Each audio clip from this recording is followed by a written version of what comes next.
Hey there, everybody. It's Monday, May 18th, and I'm sitting in the lobby of the Grand Hotel in Leicester. Yesterday was a grand day.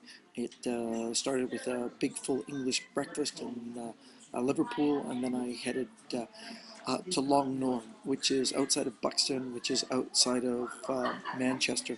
It's a national park and very old village. I drove through the village of Flash, which is the highest village in all of Britain, and then arrived in this small, quaint little village with no internet, well, limited. It popped up once in a while, and absolutely no mobile phone service. It was a fun day of just strolling the village, which took about 6 or 8 minutes. So I strolled the village a second time. In fact, I strolled the village a third time. It was a perfect English pub. Chris, the caretaker, and his wife run the place, and a little bed and breakfast next door, and treated me very special. I had a couple of J2O apple and raspberries, which were delightful.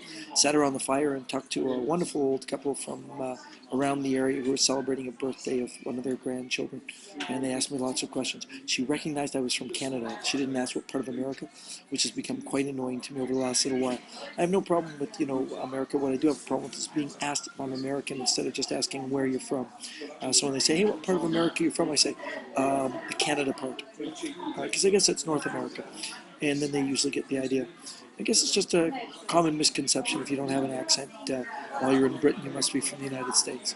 Well, anyways, it was a wonderful afternoon. Took a little power nap, did a little bit of work on the routine I'm putting together for FISM, and then headed on down to meet all the guys. It was a great turnout. There was like 25 odd people jammed in the room.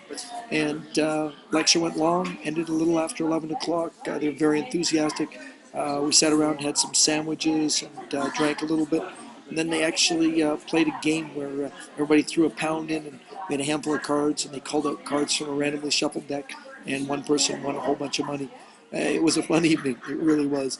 Met a fellow who showed me some very cool magic tricks he created. He was the creator of White Star, and showed me a trick with a bell and a deck box and a whole bunch of other things. It was really great. We jammed on some ideas, and I showed the Kelly card trick a few times. Yeah, I did. It was just nice. Then evening ended with me crawling into bed around 1:30 in the morning and getting a good night's sleep. No worry about the internet or faxes, no texts, nothing. Just lonely, quiet room, which was good. 5 pillows in the room. In the morning it was a brilliant shower, and then headed over for a big English breakfast.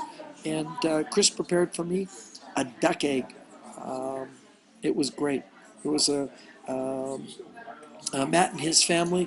So I hung out with his little son, who's just 2 years old, who has a brilliant vocabulary. Uh, Matt asked him what bread and wheat had in common, and the little 2-year-old went, carbohydrates. You gotta love that. Makes me miss Hannah. I know you're watching it, Hannah, and I miss you. I miss you and your mom. And I'll see you guys soon. For everybody else out there, I'm just having a blast. Tonight's Leicester. I've been invited to go for dinner at 4:30 to have spaghetti bolognese. Just going to do that at a person's house. It'll be like a regular day. And then the lecture this evening, and tomorrow off to the next place. Well, you guys have a great day. Keep busy, keep happy, and we'll talk to you soon. Bye.